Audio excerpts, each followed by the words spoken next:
السلام عليكم ورحمة الله وبركاته. حبايبنا الحلوين، يا رب تكونوا بألف خير يا رب. نجمع هنا لأكبر منحة ممكن تتخيلها للدراسة برا مصر. يلا بينا يا جماعة. النهاردة إن شاء الله في اللايف ده هنكشف سر أكبر كذبة في التاريخ. الناس للأسف مصدقاها، إن أنت ما بتطلعش منحة برا مصر إلا لو فيك شروط لغة وعندك واسطة وبتعرف تشغل دماغك وتروح لمكاتب كتير جدا ما بتخلص. عايز أقولك الكلام ده غلط تماما. يا ريت لو أنت مهتم اكتب لي كلمة منحة، الله يبارك لك. الناس كلها اللي بتسمع اللايف دلوقتي اكتب لي كلمة منحة عشان ادخل لك خاص وابعت لك كل الروابط اللي انا هتكلم عنها دلوقتي. يلا كده بسم الله الرحمن الرحيم. يا ريت لو حد برضو متابع يكتب لي صوتي واضح ولا مش واضح. اكبر كذبة الناس مصدقاها ان السفر والدراسة بره مصر محتاجة فلوس كتير، وانا جاي لك لان انا قمت بكده فعلا من غير ولا جنيه، بل بالعكس كنت باخد فلوس كمان. الحقيقة في منح بتدفع لك الدراسة، بتدفع لك السكن، بتدفع لك مرتب شهري، وكمان تذكرة الطيارة. انت متخيل؟ لو اول مرة تسمع الكلام ده اكتب لي بس انا جديد، عشان ايه ادخل لك كده معلش واقول لك من الصفر. ادخل لك كده واحدة بواحدة، اكتب لك كم رسالة حلوة تعلمك انا ازاي بدأت من الصفر. الصفر اللي هو الصفر يا جدعان. يلا بينا كده. يا ريت تشار الفيديو يعني لاي حد. صح، هو مين اللي بيسمع اللايف ده دلوقتي؟ ينفع يسمعني طالب من اول تالتة اعدادي لحد تالتة ثانوي، ينفع يسمعني طالب في كلية، ينفع يسمعني خريج جديد، ينفع يسمعني واحد موظف عاوز منحة تبع الشغل بتاعه بنفس التخصص بره مصر. يبقى تاني اهو، اكتب لي معلش عشان اخد ودي معاكم كده. اكتب لي معلش عشان تنهي واحد في اللي انا قلته من اللي انا قلتهم دلوقتي. هل انت من تالتة اعدادي لتالتة ثانوي، ولا انت لسه في الجامعة، ولا انت خريج جديد ولسه ما اشتغلتش، ولا انت اوريدي ان سيرفيس يعني انت بتخدم فعلا في وزارة من الوزارات او موظف ومحتاج تاخد منحة وتطلع بيها بنفس مجالك وكمان تقبض. يلا كده بسم الله. اكتبوا لي كده يا جدعان، ربنا يبارك فيكم. اولا عايز اقول لك ان احنا عندنا نوعين من المنح. يبقى احنا عندنا كم نوع من المنح؟ عندنا نوعين من المنح. fully funded scholarship يعني منحة ممولة بنسبة 100%. والله زي ما بقول لك، زي اللي انا طلعتها 100% وبتاخد مرتب. تمام؟ طيب، وعندنا بقى رقم 2 منحة اسمها partial scholarship. يعني ايه partial scholarship؟ يعني من الاخر منحة ممولة جزئيا. يعني مثلا بتديك حاجات معينة وبتحوش منك حاجات معينة وانت وشطارتك. عشان اكلمك في اهم دول بتطلعك منحة fully funded. يعني ايه بقى fully funded لو انت متابع؟ من الاخر كده يعني منحة ممولة بالكامل زائد مرتب شهري، اللي هو بصراحة ده التارجت بتاعي في اللايف. تمام؟ عندنا 3 دول: ألمانيا، تركيا، كندا. نعيدهم تاني.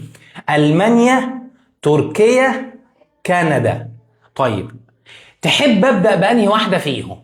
معلش اكتب لي كده وانت معايا، ما انا مش هينفع اقعد ارغي كتير واحكي في ال3 دول وبعد كده انت تطلع مش مهتم بيهم هما ال3، او مهتم مثلا بكندا فتفضل قاعد مستنيني اخلص اللايف عشان اتكلم عن كندا. لا يا باشا، اكتب لي بالظبط انت عايز انهي واحده. احنا قلنا الفولي فاندد سكولارشيب، المنحه المموله بالكامل زائد مرتب شهري في 3 دول فقط: المانيا وتركيا وكندا.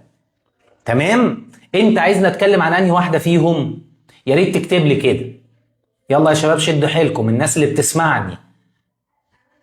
طيب، عشان افهمك بس هقول لك على حاجه مهمه جدا جدا.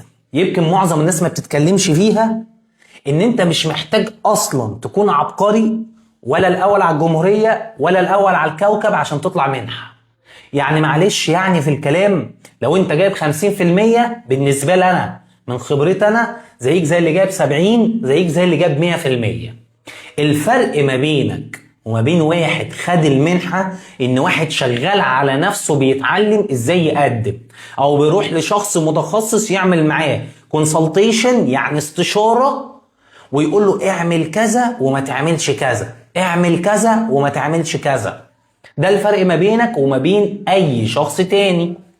طيب، كل اللي انت محتاج بالظبط 3 حاجات. اول حاجة انجليزي مقبول، ان انت تعرف تتعامل.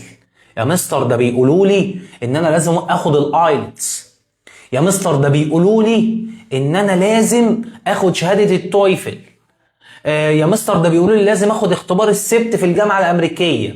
عايز اقول لك ان ال3 دول اللي انا قلتهم، المانيا وتركيا وكندا، لا تشترط اللغة في المنح.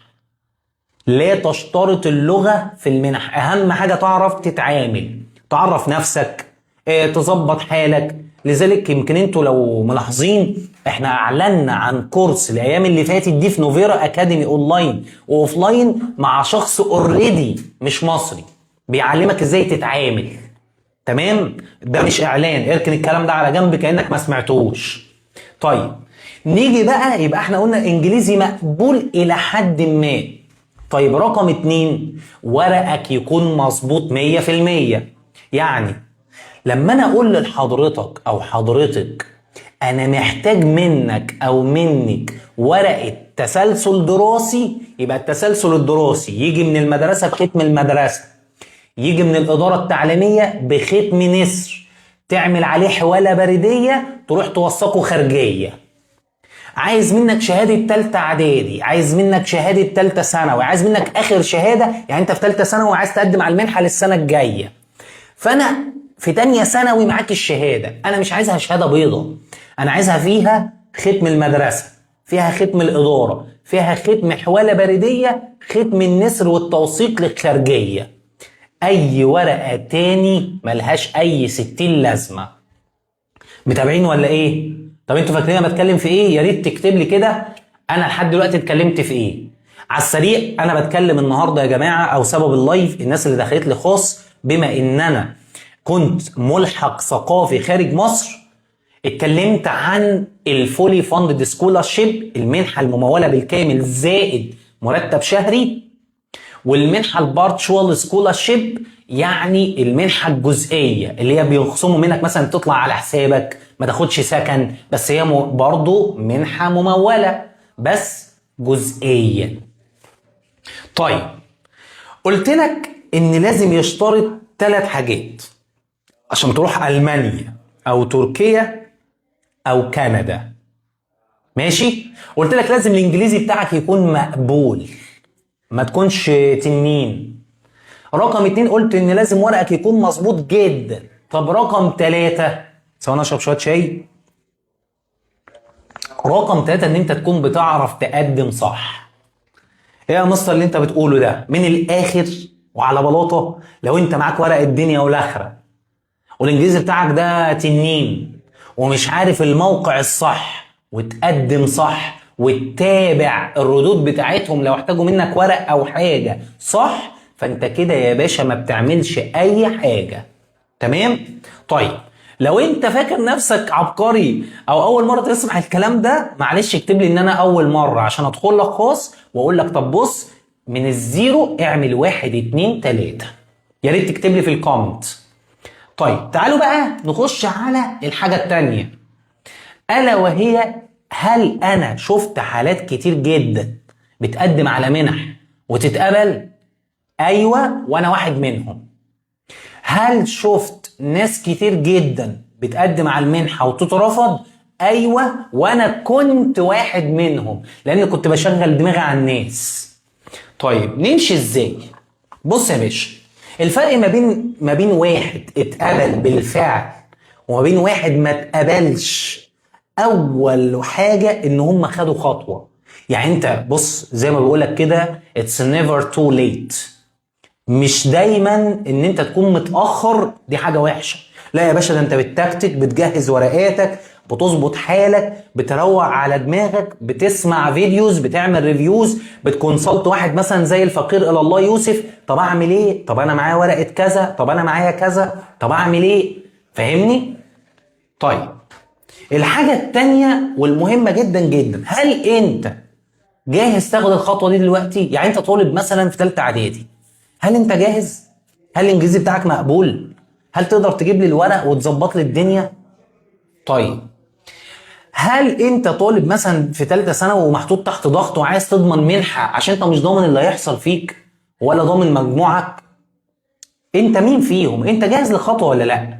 والله لو انت جاهز اكتب لي انا جاهز عشان ما اقعدش اضيع وقتي وابعت لحد رسائل مجانا والله العظيم يا شباب وتقول لي طب استنى افكر. طيب يا باشا انا هبعت لك حتى اللينكات اللي انت هتقدم عليها، ولو عايز اي استشاره بتكلمني وانا بخدمك.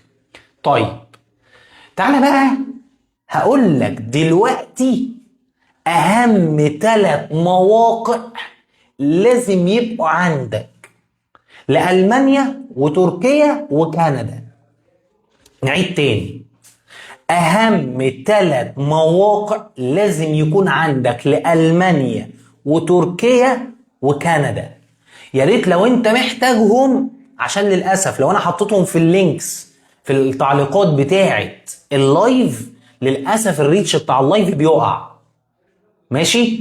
وعشان اقول لك برضو الفيديو ده لو انت ما علقتش عليه مش هتشوفه تاني، لان انا هحذفه. لو انا شايفه ان هو مش مفيد انا هحذفه. طيب ايه ال3 مواقع دول؟ اكتب لي كده انا محتاج 3 مواقع اللي انت قلت عليهم: موقع المانيا، موقع تركيا، موقع كندا للفولي فاندد سكولارشيب، للمنحه المموله بالكامل. قلنا من شويه للناس اللي جت متاخر ان في منحه مموله بالكامل منزلاها ال3 دول دول. تذكره الطياره عليهم، السكن عليهم، بتاخد مصروف شهري مرتب، كمان الجواز بتاع السفر، كل حاجة عليهم. طيب عايز اقول لك ان في روابط تقديم وفي خطوات تقديم وازاي تزود فرصة ان انت تتقبل. هل انت مستعد اولا لفكرة ان انت تسافر بره؟ هل انت مستعد علميا ان بره مفيش هزار وفي مذاكرة ليل ونهار؟ لازم تسأل نفسك الأسئلة دي، عشان مش كل حاجة ان انت تتقبل في المنحة. انا كنت افتكر لما طلعت البعثة دي ان انا هروح هناك معلش يعني هنام. اقسم لك بالله ما حصل. انا كنت بشتغل هناك على نفسي ليل ونهار. بالنهار شغال في المدارس الدولية اللي كانت الدولة نفسها بتبعتني ليهم، وبالليل بذاكر عشان تاني يوم هتهري أسئلة من المشرف بتاعي وهيئة التدريس، واعمل كذا، ومطلوب مني شيتس، ومطلوب مني بورتفوليو. فانت لو مش مستعد لخطوة زي كده سيب المجال لغيرك. يبقى احنا اتكلمنا دلوقتي يا جدعان عن نوعين من المنح.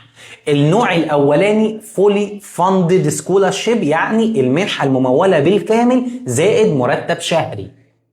واخدنا البارتشال سكولارشيب يعني المنحة الجزئية، ودي بيخصموا منك مثلا سكن، يطلعوك على حسابك الطيارة على حسابك انت، مفيش مرتب شهري بس برضو بتكون واخد فيها نسبة خصم تعدي 70%. تمام؟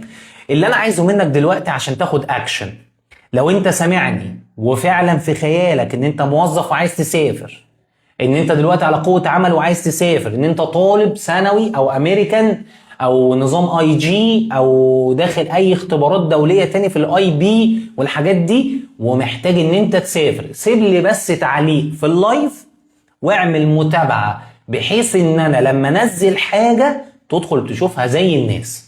اللي اتكلمنا فيه النهاردة برضو ان احنا عندنا منح ممولة بالكامل 2026 2027 ل3 دول: ألمانيا، تركيا، كندا.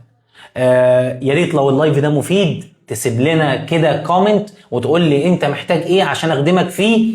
دي اول حاجه. الحاجه التانيه، لو انت محتاج اي خدمه من ترجمه معتمده، من كورسات تأسيسية، اقدر ارشح لك ناس بفضل الله محل ثقة ليهم. شكرا ليكم، ويا رب تكونوا بألف خير، واتمنى لو عندك اي سؤال او اي حاجة تسألني.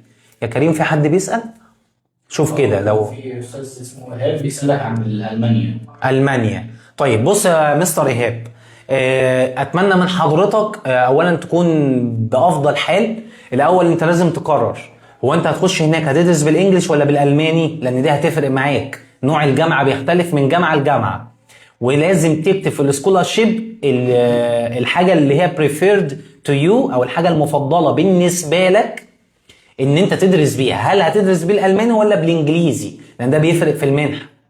تالت حاجة، هل ورقك متظبط بشكل محترم ولا لا؟